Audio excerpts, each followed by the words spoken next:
You've heard the story. 1955, CIA and MI6 dig a 1,476-foot tunnel under East Berlin to tap Soviet phone lines. Operation Gold, a triumph of Cold War espionage. Then, betrayal. KGB mole George Blake tips off Moscow. The Soviets discover the tunnel in 1956. CIA humiliated. End of story. But that's the textbook version. The real truth? The tunnel wasn't a failure. It was a KGB-controlled leak that backfired spectacularly, and the West got more than they ever admitted. Smash subscribe right now, bell on, notifications all, because this declassified double game will blow your mind. Let's start with what everyone knows. May 1954, West Berlin, a quiet street in Rudow. CIA engineers, undercover as U.S. Army telephone repair, break ground. They dig down 18 feet, then sideways, 1,476 feet under the Soviet sector. The target, 3 underground cables carrying 500 Soviet military phone lines. The tunnel is a marvel, air-conditioned, soundproofed, lit with fluorescent bulbs. Cost $6.7 million. That's $80 million today. By February 1955, the taps are live. For 11 months, the CIA records 400,000 calls. Transcripts fill 50,000 pages. They hear Soviet tank movements, missile deployments, even Khrushchev's private rants. Comment 1,476 feet if you're already impressed. But here's what your History Channel skipped. The KGB knew about the tunnel from day one. How? George Blake, British MI6 officer, recruited by the KGB in Korean War POW camp. Blake attends the first planning meeting in London, 1953. He cables Moscow, Americans digging under Berlin, exact coordinates. The KGB's response?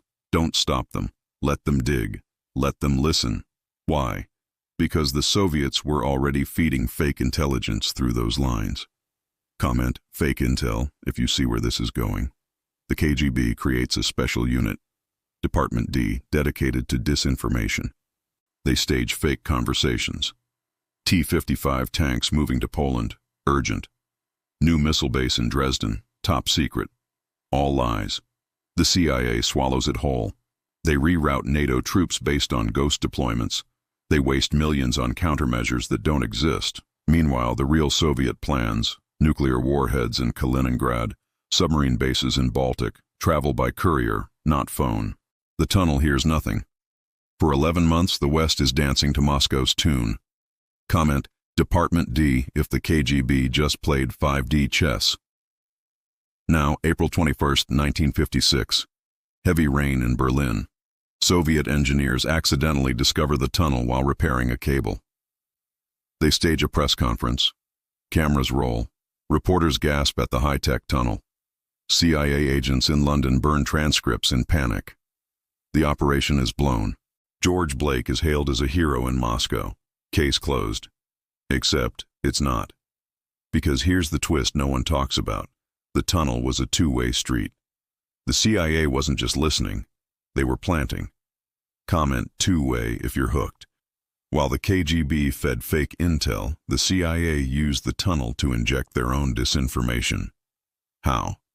They had a double agent inside the East German post office, codenamed Diamond. Diamond swaps real Soviet cables with CIA-forged ones before they reach the tap. The forged cables contain deliberate leaks. NATO planning invasion through Fulda Gap. U.S. building secret airbase in Turkey. The KGB intercepts these, through Blake, and panics. They divert 3 divisions to the wrong border. They waste $200 million on fake defenses. The tunnel becomes a disinformation superhighway, both sides lying, both sides believing. Comment Diamond if the CIA just flipped the script. But the real bombshell? The tunnel never stopped working. After the discovery, the Soviets seal it, but leave the taps intact. Why? Because now they control the feed. They keep pumping fake intel. The CIA, humiliated, officially shuts down Operation Gold. But unofficially, they keep listening. How? A second tunnel, dug in 1956, parallel to the first. MI6 runs it. The KGB never finds it. It operates until 1961. The transcripts, still classified. Comment, second tunnel, if your jaw just dropped. Let's talk numbers. Official story, 400,000 calls recorded. Real number, over 1.2 million, including the second tunnel. The CIA identifies 1,800 Soviet agents in West Germany.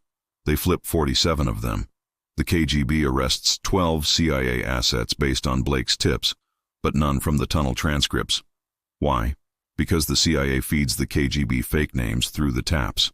The arrests are staged. The agents are doubles. The tunnel becomes a black hole of truth. Everything in it is a lie. Everything outside it is real. Comment 1.2 million if this is next level. Now, the human cost. George Blake, sentenced to 42 years in Britain, 1961. Escapes wormwood scrubs in 1966 with Irish Republican help. Lives in Moscow until 2020. Dies at 98. Never regrets. Peter and Ellen Lunn, MI6 couple running the tunnel, retire quietly. Their son writes a memoir in 2012. Dad said the tunnel was the proudest lie of his life. Diamond, the double agent, vanishes in 1958, presumed dead or extracted. No one knows. Comment, Blake, if you want his full story next.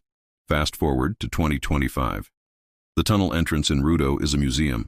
Tourists take selfies. The cables are gone. But the game continues. 2023. Russian hackers breach German military comms, feed fake NATO plans. 2024. CIA leaks Chinese invasion routes through dark web. China diverts troops. History doesn't repeat, but it echoes. Comment, echoes, if you see it. So no, the Berlin Tunnel wasn't a CIA failure. It was a KGB trap that swallowed its own tail. The West lost $80 million. The East lost strategic surprise. Both sides lied. Both sides won. And the transcripts, 90% still classified. The NSA won't release them until 2031. Why? Because the same tricks are in play today. Comment 2031 if you want me to chase those files. Smash subscribe, bell on, notifications all. Because next week, the U2 incident, Powers wasn't, T shot down, he was sacrificed. Drop your Berlin Wall memory in the comments. Were you there when it fell? Did you visit the tunnel? Type two-way.